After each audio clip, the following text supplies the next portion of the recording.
다구리라고 느꼈다는데 다구리가 아니라고 하면 뭐 어떻게 하자는 거예요? 맞은 사람은 저것들 조지면 내가 좀 뜰 수 있을 것 같은데 혁신위원회를 통해서 국민의힘을 혁신시키려고 하는 게 아니라 혁신위원장을 해서 자기가 딴다는 생각을 가지고 있으니까 매우 센 발언들을 하는 거거든요. 어떤 혁신위원장이 밖에 나와서 다구리 맞았다고 얘기를 하는 일이 벌어지겠습니까? 비상식적이죠. 이거. 하여튼 간단치 않은 인물인 건 맞는 것 같고요. 이게 지도부를 언급할 때 세 번째 손가락이 나온단 말이에요. 지도부를 의식해서 한 건 아니었는가. 근데 가운데 손가락만 올리는 경우는 진짜 처음 봐요. 독특하네 진짜. 그러니까 방송에서 울거나 이런 행위도 많이 해요. 막 징징 짜다 보니까 저도 좀 오래 못 보겠더라고요. 전환기라고 모스타라고 눈깔이 좀 비슷하네. 제가 정치를 뭐 알아요? 강사 뭐 그거 해봐 얼마 버냐? 야 정치해 정치. 이게 좀 점잖게 말하면 딜레마인데 뭐 그렇게 복잡하게 어렵게 철학적으로 얘기할 것도 없어요. 뒤죽박죽 난장판이 옳시다 이렇게 생각하면 돼요. 야 우리가 지금 대통령 선거 졌잖아. 어떻게 해야 이 다음에 이제 곧 지방선거도 있고 총선도 있는데 우리가 살아남을 수 있을까? 그러면 상식적으로 시험 문제가 나왔어요. 자 대선에 참패했습니다. 이 당이 살아날 방법은? 정답 있죠. 먼저 패배 원인을 분석하고 거기에 대해서 책임을 지고 다시는 이런 일이 일어나지 않도록 대책을 강구한다. 이게 정답 아닙니까? 그 정답을 누가 몰라요. 그런데 정답을 아는데 그 정답으로 하기가 싫거든. 안 되거든. 그러니까 이게 이제 꼬이는 거예요. 자 그러면 이 과정에서 쭉 보니까 그래도 안 흔들리고 또 안 헤쳐먹고 한 사람이 누가 있냐 보니까 안철수가 있거든. 안철수는 안 해먹은 게 아니라 못 해먹은 거 아닙니까? 뭐 인수위원장 해놓고도 그냥 인수위원장 갖고 끝나버렸잖아요. 윤석열이 뭐 시켜줬어요? 아무것도 안 줬죠. 그리고 뭐 나중에 이제 찬밥 돼가지고 계속 뭐 이런 거 탄핵에도 찬성해, 김건희 특검법도 찬성해 막 이러니까 그나마 보수의 가치를 뭐 지키고 어쩌고 그러니까 야 그러면은 안철수가 말이야 지금 좀 그나마 욕을 덜 먹으니까 안철수 시켜보자. 그랬더니 안철수가 오케이. 자 그러면 내 혁신이 맞겠어. 그러려면 권성동, 권영세 내보내줘. 그게 아닌데 당신 그러라고 한 게 아닌데 야야 바꿔.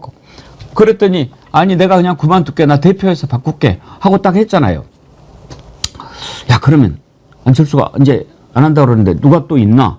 조금 윤희숙 그래 거기도 그랬는데 이제 윤희숙 뭐 그 안에 막 옳은 말하고 막 그렇게 하는 것처럼 보이니까 그런데 이게 파출소 피하다가 경찰서 만난 격이 된 거죠. 왜? 안철수는 그나마 권성동 권영세 나가라고 한 거죠. 근데 윤희숙은 지금 송원석 비대위원장이잖아요. 너 나가 그러는 거예요. 얼마나 황당하겠어요. 거의 돌아버릴 지경이 아닐까요? 그러니까 이건 방법을 두고 다른 방법을 찾다가 당하는 거고 뭐 어떻게 보면 윤희숙을 모르는 거고 그래서 네 사람 지목했죠. 네 사람 누구예요? 송원석, 나경원, 윤상현, 장동혁까지. 네. 잘 골랐어. 딱 4명 하니까 송원석이 난리가 난 거 아닙니까? 그래가지고 막 불러서 뭐라고 그랬는데 그 불러서 뭐라고 한 것을 두고 윤희숙도 표현이 좀 나도 잘 안 쓰는데 다구리.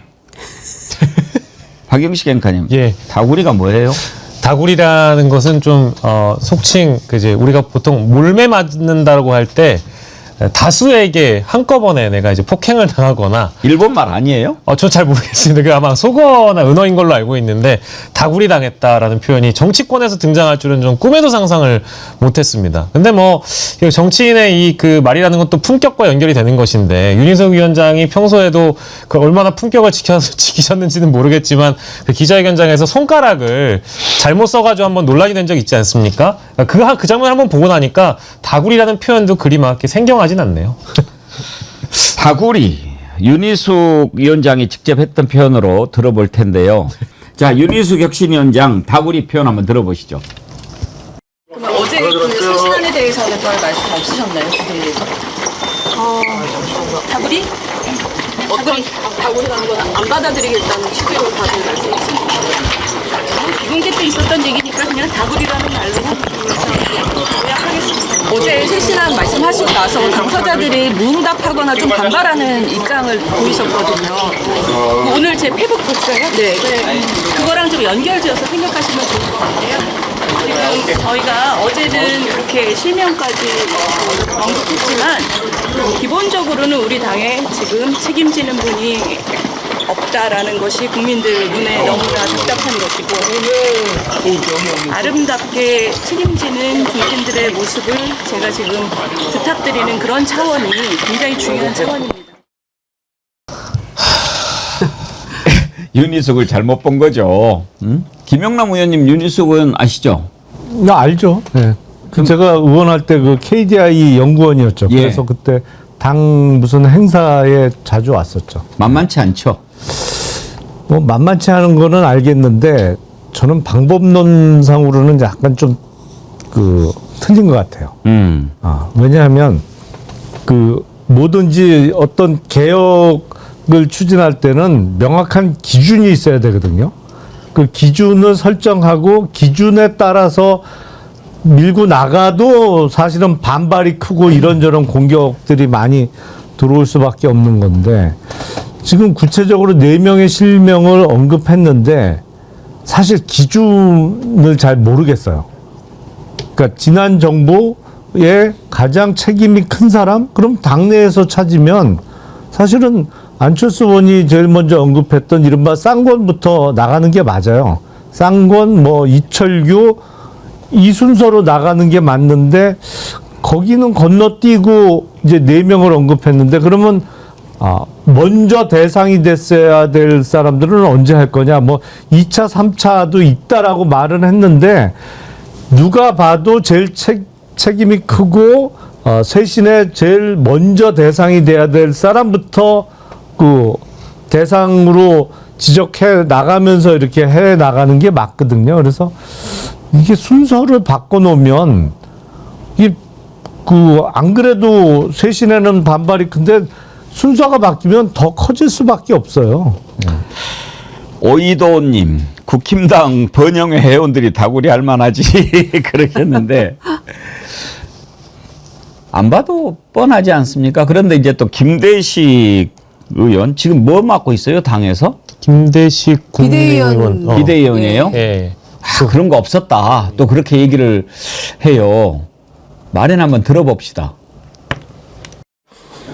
그런 것은 전혀 없었다 이런 말씀을 드리고 윤희숙 위원장님이 혁신위원장으로서 참 그 고민하고 고심하고 있다는 것을 오히려 이루하고 격려했다 이런 이야기였는데 그거를 그렇게 말씀하시면은 그거는 조금 앞뒤가 좀 맞지 않는 것 같습니다. 아니, 본인이 다구리라고 느꼈다는데 다구리가 아니라고 하면 뭐 어떡하자는 거예요. 맞은 사람은 다구리라고 느낀 건데요, 그죠? 그러니까 예. 윤석열도 홍보방에 보내고 뭐 운동 시간도 같이 하게 갖고 그냥 다구리를 다구리. 한번. 사실은 그래서 운동 시간을 따로 주는 게 배려를 많이 해주고 있는 거예요. 그렇죠. 사실은. 언제부터 운동했다고. 운동 시간 1시간씩 주어지는데 같이 이렇게 하면은 풀어놓으면 분명히 그 얻어 맞거든요. 저는 제일 웃긴 게 위로하고 격려했다라고 하는데 이거 위로야? 이거 격려야? 그러니까요. 아니 김대식 이렇게 웃으면서 저거 지금 다구리 아니었다고 얘기하는 게 저 완전 2차 가해 아닌가요? 네. 가해자. 옛날에 다구리 그렇게 해요. 네. 내가 때리는 게 아니야, 자식아. 이건 내가 널 때리는 게 아니야. 가끔 말이야, 내가 너를 보면 기분이 좋아서 말이야, 때리는 게 아니야. 이러는 게 다구리거든요, 실제로. 다구리를 해보셨다고요? 아니요. 왜냐면 제가 윤희숙 의원이 아마 제 또래인 것 같아요. 저희 때 고등학교 때 이런 거 많았거든요. 다구리 친다, 이런 게 되게 많았었어요. 그러니까 제가 볼 때는 개념 없는 사람을 조직에 짱을 시키면 이런 일이 벌어져요. 그러니까 개념 없는 사람은 누구 말도 듣지 않거든요. 근데 제가 볼 때 딱 눈에 보인 것 같아요. 아까 윤상현, 나경원, 뭐 장동혁 이런 사람들 같은 경우는 리셋 코리아라고 하는 걸 만드는 이런 사람들인데 저것들 조지면 내가 좀 뜰 수 있을 것 같은데. 그러니까 혁신위원회를 통해서 국민의힘을 혁신시키려고 하는 게 아니라 혁신위원장을 해서 자기가 떠야 된다는 생각을 가지고 있으니까 좀 저렇게 예를 들면 매우 센 발언들을 하는 거거든요. 아니 어떤 혁신위원장이 밖에 나와서 다구리 맞았다고 얘기를 하는 일이 벌어지겠습니까? 비상식적이죠. 그 이건. 단어를 사용하는 어떤 태도 자체가 혁신의 대상이 돼야 되는 거 아니에요? 근데 어디서 저 뻑큐야 뭐 이러면서 다구리를 했는지도 모르겠어요. 저는 지난번에 이거 가운데 손가락 욕한 거 사진으로만 봤는데 그 영상으로 보면 이거는 의도적인 거 같던데 그거 영상 혹시 다시 한번 볼 수 있나요? 그리고 두 번째는 우리 당의 정체성과 미래 비전이 뭔지를 분명히 하고, 그리고 세 번째, 그 지도부를 중심으로 단합하고, 내부적으로는 단합하고, 그리고 네 번째는 밖으로는 국민들과 적극적으로 소통하는 것. 누가 1, 2, 3을 이런 식으로 하죠? 아니 그러니까 보통은 하면 뭐 1, 2, 네. 뭐 이렇게 하잖아요. 3, 4 이거 이렇게 안 하지. 보일까봐 또 다시 이렇게 또 네. 근데 이게 이것도 힘든데 이거 어떻게 이렇게 세우지 이렇게? 야, 아니 여긴 차마 못 콜롬비아대 세우겠습니다만. 병작 박사인데 미국에서는 그렇게 합니까? 지난번에 우리 애청자님 다 미국 사는데 그렇게 안 세요 이렇게 아니, 나 미국에서 보내셨어요. 하여튼 그때도 놀라웠지만, 근데 처음에 사실은 아버지가 뭐 농지법 위반인가 뭔가 그것 때문에 본인이 내가 의원직 양심상 사퇴했죠. 의원직 사퇴한다 해도 사실 높이 평가했잖아요. 예. 굳이 사실 뭉개도 되는데 본인 잘못은 아니니까. 그런데 그때 상당히 높이 평가를 했는데 하여튼 간단치 않은 인물인 건 맞는 것 같고요. 윤희숙 위원장의 마음을 실제 어떻게 우리가 알겠느냐만 이게 지도부를 언급할 때 세 번째 손가락이 나온단 말이에요. 아까도 보시면 세 번째 해놓고 나서 지도부가 튀어나오잖아요. 그러니까 이거는 모르겠습니다. 뭐 추측이지만 지도부를 의식해서 한 건 아니었는가. 고의성이 있는 건 아닌가. 희한해요. 보통 미국 사람들이 3을 할 때는 이렇게 하잖아요. 근데 가운데 손가락만 올리는 경우는 진짜 처음 봐요. 세 번째를 언급하면서 독특하네 진짜. 그러니까 다른 손가락이 못 올라오다가 누르면서까지 이렇게 하는 걸 보면 참 희한하다. 굉장히 저거. 특이하네요. 특이한데 지금 이 당이 이렇게 아수라장이고 난장판인 가운데 뒤죽박죽이잖아요. 국민의힘이. 그런데 국민의힘의 윤리위에 징계 회부를 한대요. 김종혁 전 최고위원을. 뭔 말로 무슨 말 잘못했다고? 그 한덕수 대선 때 예. 160억? 대선 후보를 비판했다고. 그러니까 이제 한덕수 후보로 교체를 하고 예. 그 강제 후보 교체를 시도하는 과정에서 미리 뭐 한덕수에 대한 프린팅이 되어 있는 뭐 유니폼을 먼저 준비를 한다든지 등등의 여러 이 당에서의 비용이 들어갔다라고 얘기하면서 김종혁 전 최고가 160억 원이 들었다라고 한 방송에서 얘기를 했는데 권영세 전 비대위원장이 이제 고소 고발을 실제 운운을 했고 그러면서 윤리위까지 이제 올라간 게 된 거죠. 아니 그렇게 따지면 김문수부터 먼저 고소고발해야 되는 거 아니에요? 그러니까 김문수 후보가 먼저 얘기했잖아. 자기가 맨 먼저부터 왜 한덕수한테 돈을 쓰냐고 얘기했던 거라면 한덕수를 고소고발한 다음에 그다음에 김정일을 고소고발하는 게 맞는 거죠. 순서상으로는. 그러니까 이 와중에 김종욱 전 최고위원을 잡겠다고 나서는 것 자체가 이미 혁신과는 거리가 먼 거죠. 지금 이 당이 그런 꼬라지입니다. 그런데요, 저는 어제 그거 보고 오늘은 꼭 이걸 깊이 다뤄봐야 되겠다라고 생각을 했는데 여기에 이제 또 전환길이 등장을 해요. 그러면서 벌써부터 친길계 얘기가 나오더라고요. 친길계. 야, 전환길이 국민의힘에 입당을 했는데 입당. 근데 김영남 의원님 그 전환길이 본명이 아닌가 봐요. 그러니까 그렇다고 하네요. 전환길이 어떻게 입당했어? 그러니까 입당할 때 저 이름 본명으로 들어가고 그러고 몰랐다고 그러는데 알았든 몰랐든 원래 입당할 때 누구나 신청하면 그냥 받아줍니까? 그러니까 원래는 그 당원 자격 심사를 거치게 돼 있습니다만 사실은 그걸 일일이 다 하기는 어렵죠. 그래서 입당 과정에서 특히 온라인 입당을 하면 모를 수 있어요. 근데 적어도 지금 문제가 되는 게 뭐냐면 본인이 밝혔잖아요.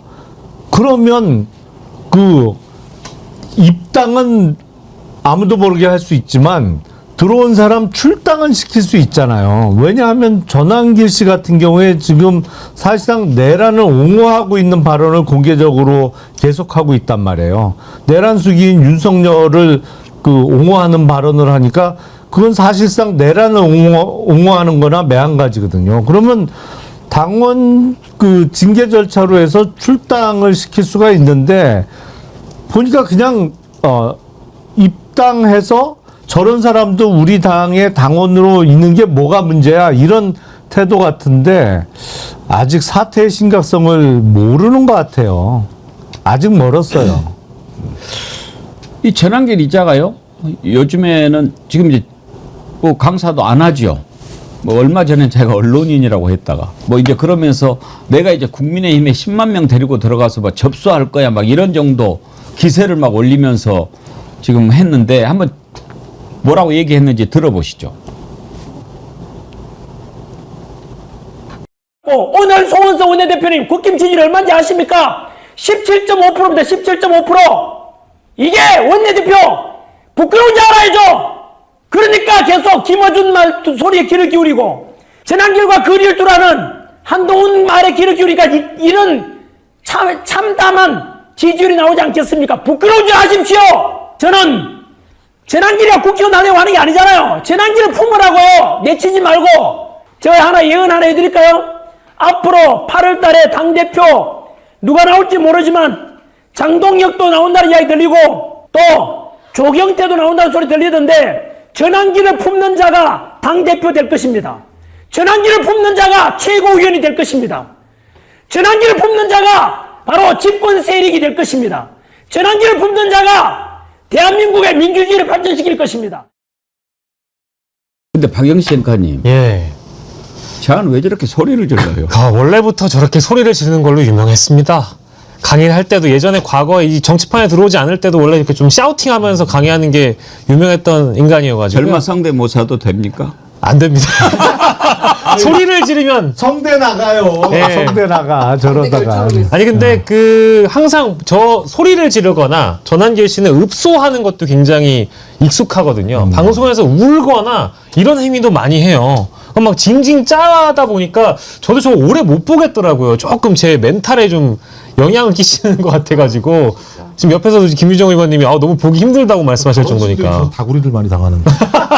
근데 방금 보면은 나 뭘 생각했냐면 저 전한길하고 모스타라고 눈깔이 좀 비슷하네.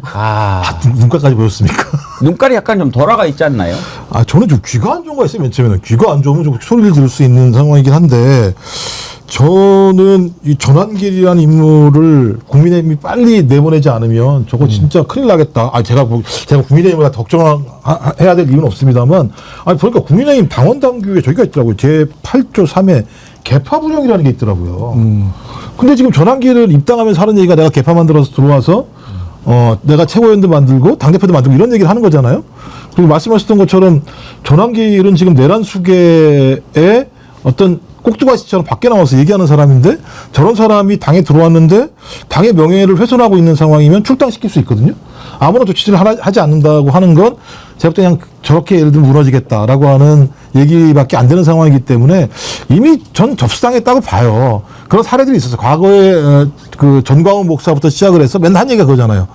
내가 마음만 먹으면 10만 명 들어가서 할 수 있다 이런 얘기들이 있는데 거의 전가의 보도처럼 저렇게 구구단체들 같은 경우는 자기 구구단체에 있는 사람들을 갖다가 당원으로 입당시켜서 자기가 특정한 사람들을 뽑아내서 그 사람을 갖다 지원해서 지도부에 집어넣는 일들을 반복적으로 하는 걸 밖에서 전한길이 들어봤으니까 지금도 저 얘기 하고 있는 거잖아요.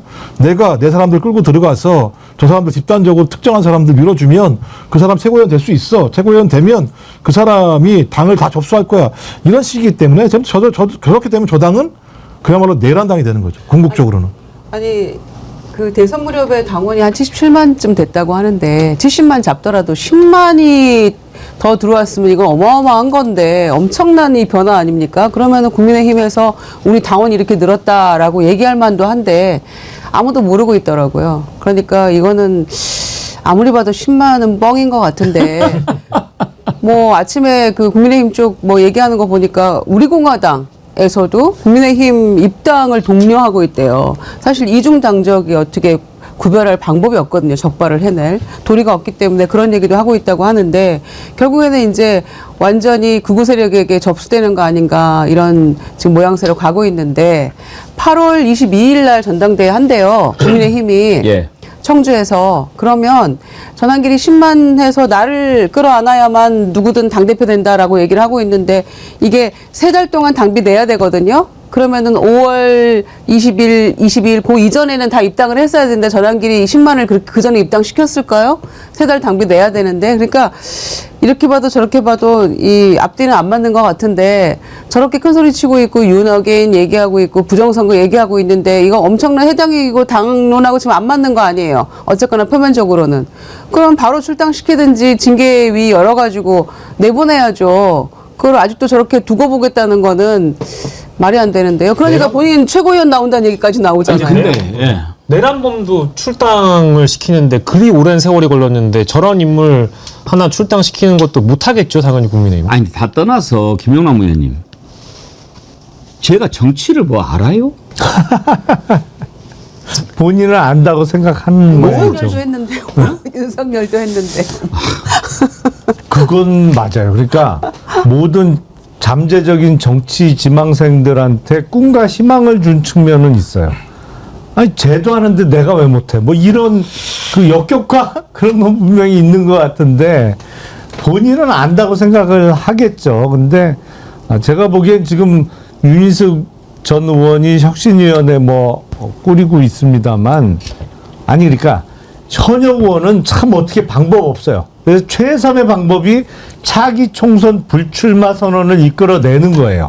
지금 의원직 사퇴 못 시키죠. 왜냐하면 본인이 할 리도 없지만 의원직 사퇴가 되면 거기 보궐선거 해야 되는데 지금 선거 치르면 국힘이 어떻게 이겨요. 그러니까 불출마 선언이 최선인데 당원 정도는 출당시킬 수 있단 말이에요. 그건 오히려 윤리위원회 통해서. 지금 속보가 하나 들어왔는데 송원석 비대위원장이 그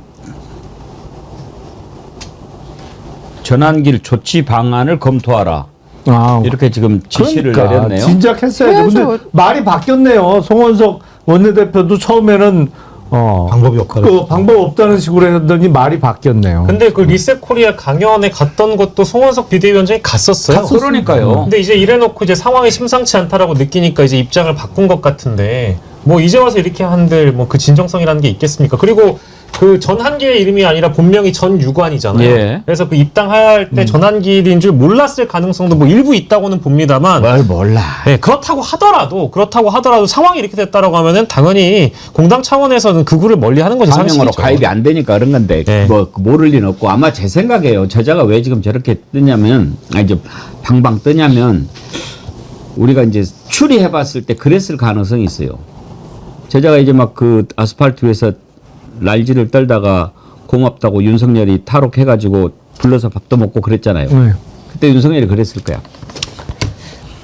야, 그 강사 뭐 그거 해봐 얼마 버냐?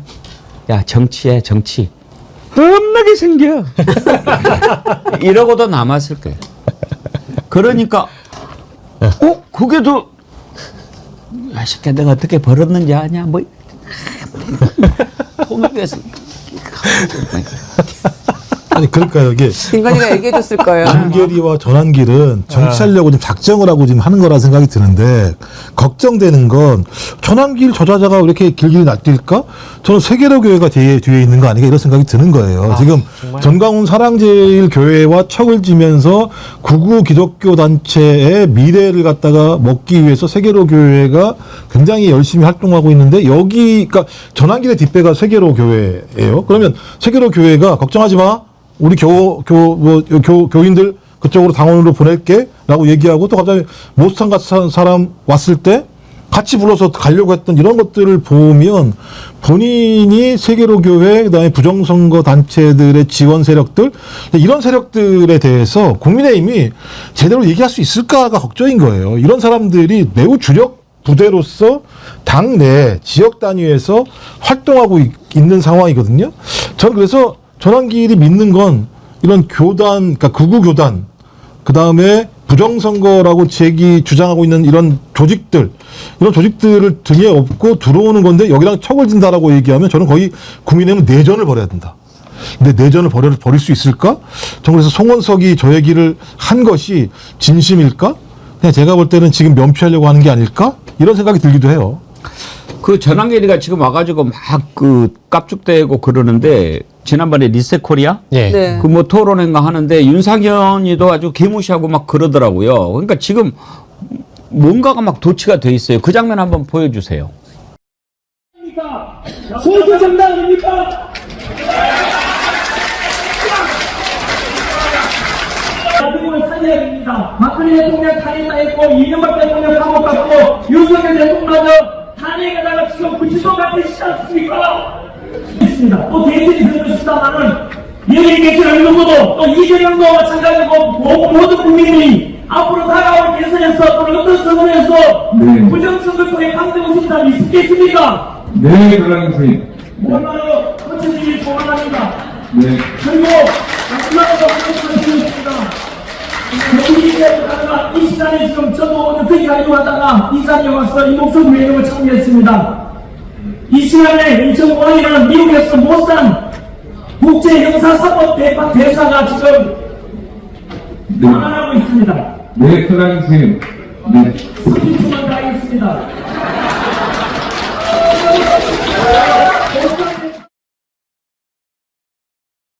미쳐버려. 아니 근데 윤상현 의원 주최였잖아요. 그러면은 전환기이 저럴 줄 모르고 불렀다는 거예요? 강사로까지 부른 거 아니에요? 본인이 불러놓고 몰라서 불렀나? 사회도 뭐 박종진인가 하고 막 예. 쾌도 남마로 잘라야지. 그러니까요. 보수 유튜버들 다 와 있잖아요 지금. 거기 이진숙이 출연했던 그 방송들의 유튜버들 다 와 있네요 보니까. 건무님 죄송합니다. 식사 중인데 보기가 너무 거북스럽네요. 그렇네요. 아이고. 그러니까 저런 자들을 불러가지고 뭐를 해보겠다라고 생각하는 사람들이 혁신을 이야기하니 그게 말이 되겠습니까? 지금 어디로 갈지 모르고 갈팡질팡하고 자리는 보존을 해야 되겠고 또 잘 나가던 놈들은 지금 막 갔다가 지금 막 죄에 걸려 있는 게 한두 가지가 아니고 꼴 보기 싫다고 그럴까요? 점잖게 이야기하면. 요즘 청문회가 이제 계속되고 있잖아요. 오늘까지 청문회인데 청문회 때 주요 장관 후보자들한테 국민의힘이 꼭 물어보는 게 주적이 누구냐 이걸 꼭 물어봐요. 그걸 왜 물어보는데? 국방부 장관 후보자나 통일부 장관 뭐 이렇게 물어보는 건 좋아. 근데 다 물어봐요. 모든 뭐 고용노동부 장관한테도 물어보고 모든 후보자한테 다 물어보는데 그 이유가 뭐겠습니까? 그거를 보면서 무슨 생각이 드냐면 옛날에 박근혜 때 그 김기춘 비서실장이 꼭 그 사람들 쓰려고 그러면서 물어봤다는 질문이 있어요. 아시죠? 5.16을 뭐라고 생각하나? 그래가지고 5.16을 쿠데타라고 생각하면 너는 아웃. 5.16은 위대한 혁명. 그러면 이랬어요. 꼭 그런 식으로 무슨 검증을 그 주적을 그렇게 해서 어떻게 할 건데? 정말 그랬어요? 모든 후보자들한테 그거 한번 보여주세요. 후보자께서는 북한이 우리 대한민국의 주적이다라는 의견에 동의하십니까? 동의하지 않습니다. 그럼 북한은 주적이 아니고 우리의 적도 아닌 겁니까? 위협입니다. 북한이 우리의 주적입니까? DJ 정부 이후에 북한군과 북한 정권은 우리의 적이다. 이것은 명확히 우리의 실질적인 즉각적인 위협이죠. 변화가 없습니다. 그러나 북한은 우리의 주적이냐? 네. 이거에 대한 대답은? 북한뿐만 아니라 우리의 영토, 영해, 영공을 위협하는 것은 다 우리의 적 아니겠습니까? 대한민국의 주적이 어느 나라입니까? 저는 현재로서는 북한이라고 생각합니다. 아유, 감동했습니다. 우리 대한민국의 주적은 누굽니까? 대한민국을 위험에 빠뜨리는 모든 세력이라고 생각합니다. 그 6.25 전쟁은 남침입니까? 북침입니까? 남침 아닙니까? 김정은이 주적 맞죠? 답을 내라고 해주시면 됩니다. 예, 맞습니다. 네, 알겠습니다. 이제 정리되었으니 준비된 내용 질의하겠습니다. 북한이 우리의 적이냐라는 질문. 북한은 우리에게 이중적 성격을 가지고 있습니다. 이제 됐습니다 하는 것 보니까 무슨 오다를 받았나 보죠. 반드시 주적 여부를 확인해 보라 뭐 이렇게 하고 시작하라 이렇게 했습니까? 우리의 주적은 너희들이야. 에? 아니 왜 저걸 물어보는데요? 그러니까 저는 우리 헌법적 규정에 의한다고 하더라도 북한은 우리 영토 내에 있는 어떤 대상입니다. 그렇기 때문에 주적이라는 얘기도 말도 안 되는 거고요. 그다음에 국제법적으로도 주적이라는 표현 안 써요.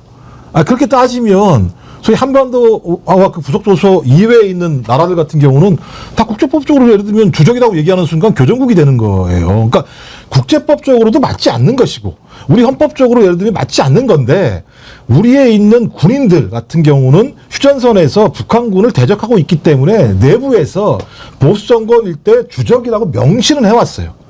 근데 헌법적 가치에도 안 맞고 국제법적으로도 통용이 안 되는 내용을 가지고 끊임없이 그 국무위원들한테 반헌법적인 발언을 하라고 강요하고 반국제법적인 행위를 하라고 강요하는 행태는 제가 볼 땐 반국가적인 발언을 하고 있는 거예요. 저 그 국회의원들 같은 경우가. 저 그래서 저런 얘기들이 통용되면 뭐 저는 민주당에 있는 민주당 출신들 또는 이재명 대통령이 지명을 한 그 장관 후보자들이 논쟁을 벌이지 않기 위해서 저렇게 얘기할 수 있을지는 모르겠습니다만 전 저기에 대해서도 명확한 입장을 가져야 된다. 예를 들면 저 논리는 뭐냐면 너 빨갱이 아니야. 너 빨갱이가 아니라는 사실을 밝히기 위해서 내가 주적이라고 물어보면 주적이 맞다고 얘기해라고 얘기하는 사상을 강요하는 행위들을 벌이고 있는 거거든요. 그러니까 전 모든 저 자체가 제가 볼 때는 반헌법적인 내용들과 반국가적인 질문들을 하고 있는 상황이기 때문에 어떻게 저런 일들이 계속 벌어지고 있는가. 또 말씀하신 것처럼 내란을 일으킨 세력과 그런 내란을 일으킨 자를 갖다가 출당도 못 지키는 정당에 있는 국회의원들이 해야 될 저는 발언이 아니라고 생각을 합니다. 김영남 의원님 보시기에 왜 주적 질문을 저렇게 줄기차게 하는 걸까요? 아니 근데 질문하는 사람들도 보면 개념이 없어요. 예. 그러니까 북한을 우리의 주적이라고 봤던 입장에서도 질문 중에 보면 그 주적인 나라가 어디입니까? 뭐 그러면서 당연히 북한을 정답으로 암시를 하면서도 예. 질문하는 국힘의원이 있던데 그 시각에 오면 북한을 나라라고 보면 또 그것도 틀린 거예요. 그렇죠. 북한은 우리의 미수복 지역이고 그 괴뢰 단체라고 보지 나라라고 보질 않거든요. 그 시각에 의하더라도 묻는 사람도 개념이 없어. 그리고 주적을 북한으로 본다고 하더라도 그거는 북한이라는 그 단체 정권 자체를 주적으로 보는 거지 김정은이 우리의 주적입니까? 라고 질문하는 사람은 도대체 뭐예요? 어떻게 한 개인이 주적일 수가 있어요? 나 보면 질문하는 사람들 수준도 기본적으로 그게 북한을 주적으로 본다는 개념이 어떠한 이론을 바탕으로 해서 나온 건지도 이해 못한 상태에서 지금 질문들을 계속 거듭해서 반복하고 있어요. 한심해요, 보면 수준이.